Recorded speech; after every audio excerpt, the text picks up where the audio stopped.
Hello, this is Miss Oliva, and I'm going to go over 8.1 from Alex, and it is on solving systems of equations. So this should mostly be a review, but let's make sure it is.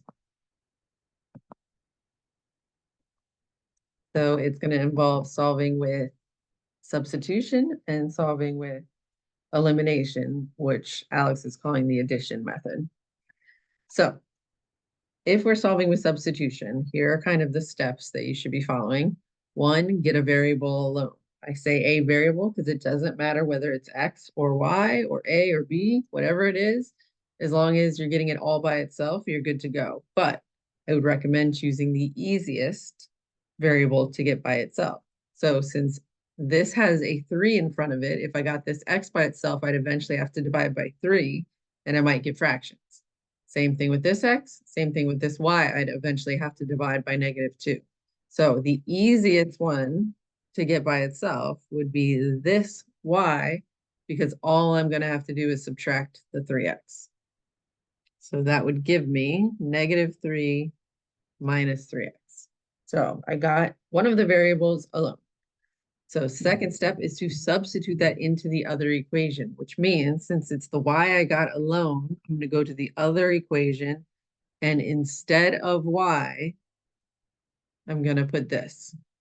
So 3X minus 2 parenthesis equals -21. So now I've left that room to put the -3 minus 3X. So now instead of X and Y, I only have X's, and I should be able to solve this, which is your next step, solve. So 3X, I'm going to distribute this -2. I can combine the 3 and the 6X, subtract 6, and divide by 9. So X is -3, so I solved it. Last step, plug this answer into either of the original equations to solve. And actually, the easiest place is to plug it into the one where you got it by itself. So Y equals -3 minus 3X, and we just found out that X is -3. So -3 plus 9 would give me 6. If they want you to write it as a point, you just always put the X and then the Y. So that would be the solution to these two equations, meaning if I graphed these two lines, which we know they are, this would be the point where they hit. Okay, number 2, same idea, but with elimination or the addition method, means I'm not getting anything by itself. This time I actually want it in this order where the X's are lined up, the Y's are lined up, and the answers are lined up. So this is the order where I want it. But what I want to do is multiply one of these lines or both of these lines if I need to end up having the same number but different signs either for the X's or the Y's. So I'm going to go ahead and do it for the X's, but that's going to mean that I'm going to need to multiply both of these equations to get these to become the same number, different signs. So I'm going to multiply the whole top line by 7. So that'll get me 42. So then I want this to be -42. So I'm going to multiply this line by -6. Okay, so we'd get, for the first line, it would become 42x plus 63y equals 14. Make sure you multiply every single thing by 7. And then the second line, same thing, but I'm multiplying by -6.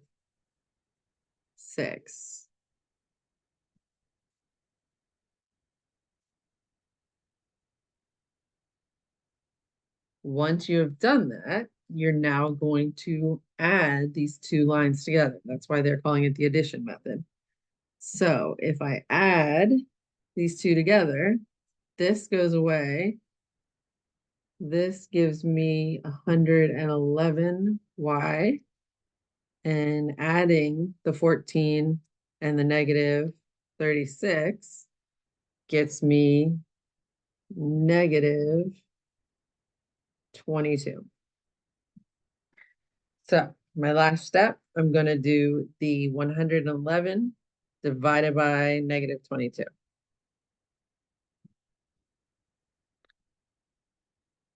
And it is not a nice number. Let me make sure I did that correctly.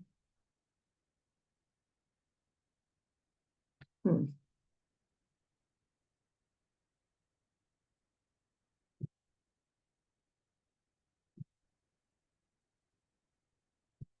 Interesting.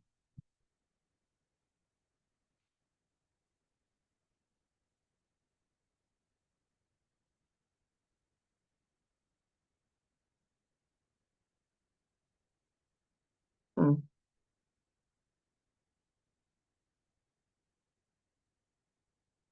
All right, I'm gonna check this and come back.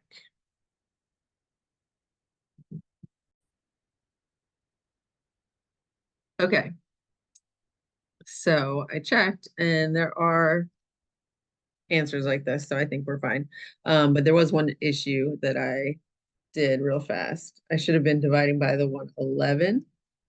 So that would make the answer -22 over 111. So since that's a decimal that is not a nice decimal, I'm just going to keep it as a fraction. So now I need to go back to one of the original problems and plug that in for y. So I just went to the top one, went back to how it started, plugged in the -22 over 111, and that gets me.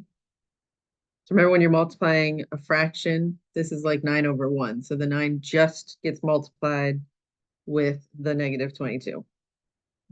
So that will be -198 over 111. So now I add that to the other side. So again, this is really like a 2 over 1. So since I need a common denominator, I can just multiply it by 111. And that would make it 222 over 111. So now I add those together.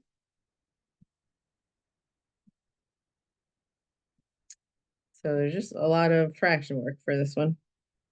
And then my last step is to divide by 6. When you're dealing with a fraction, instead of dividing by 6, I'm going to multiply by 1 over 6. So that gives me 420 over 66, and I can definitely reduce that sum. So I'm going to start by dividing by 2, and that would give me 210 over 33.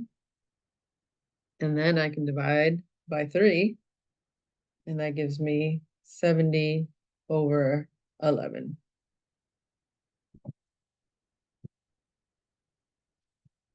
So the numbers on this one aren't nice, but make sure you just get the main idea that you're multiplying by whatever you want to multiply by so that you end up having two of the same number but different signs, so that then when you add the two equations together, one of them will go away and you'll be left with something that you can then easily solve.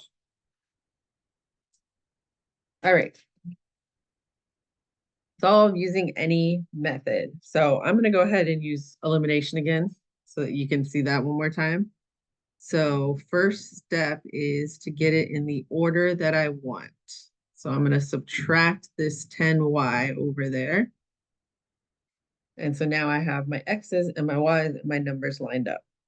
So this time I can easily get what I want by just multiplying that top equation by -2, and that'll give me a -6 and a 6. So I don't need to multiply the second equation by anything this time. So multiplying the top equation by -2 gets me this.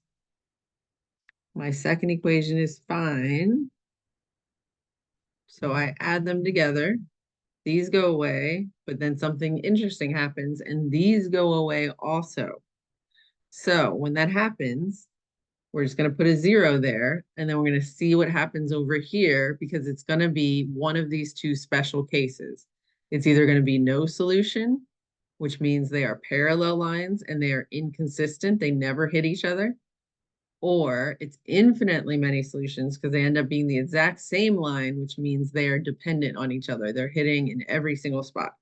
So the way you tell is by finishing this and seeing if you get two things that actually are equal, which was usually going to be a 0 and a 0, that would mean infinitely many solutions. You get two things that don't equal each other, then that is the no solution case, which means they are inconsistent.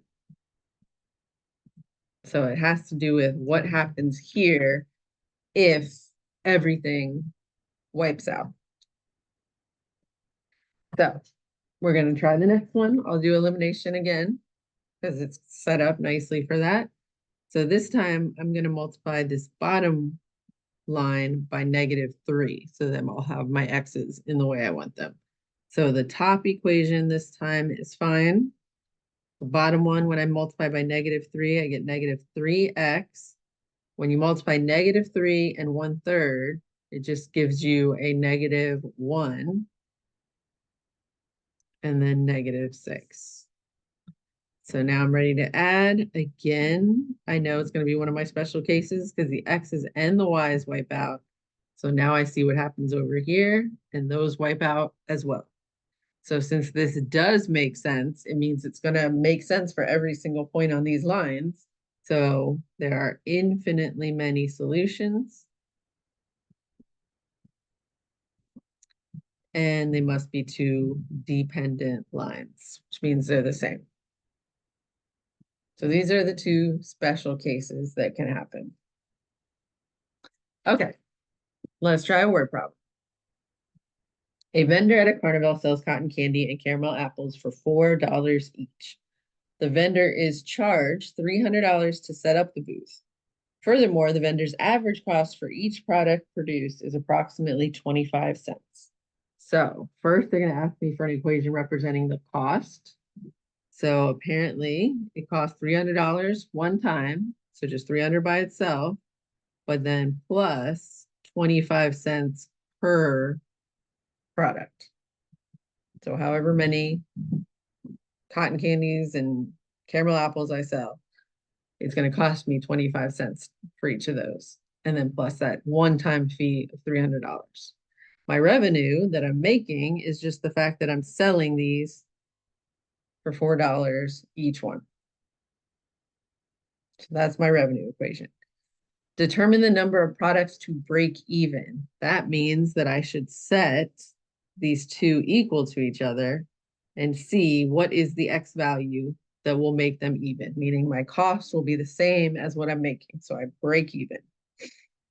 So to do this, I'm going to subtract my 0.25 X. So 300 equals 3.75x. And then I'm going to divide the 300 by 3.75.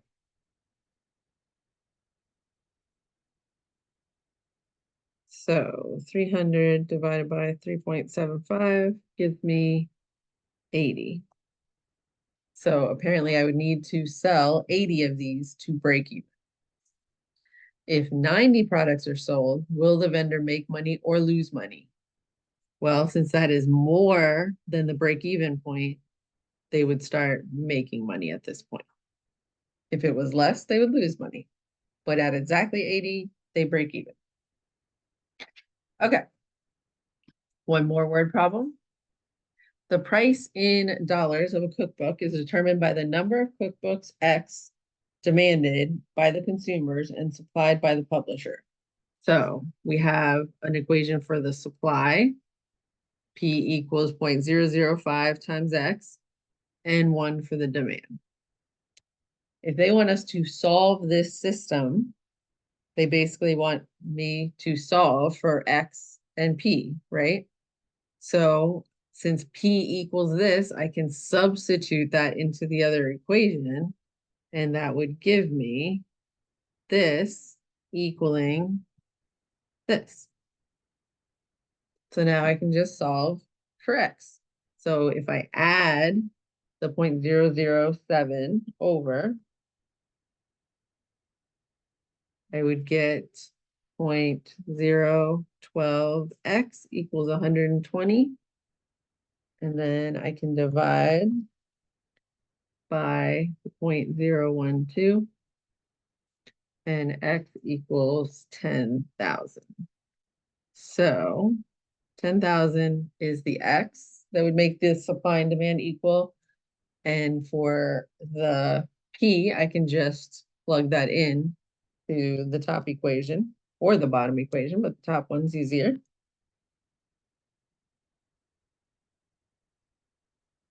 So it would be 50. So I would have to sell 10,000 of them for $50 each. So the equilibrium price is $50 and the quantity of cookbooks is 10,000. Those are the numbers that would make the supply and the demand equal. Okay, that is it for 8.1. Let me know if you have any other questions or you have trouble completing the homework.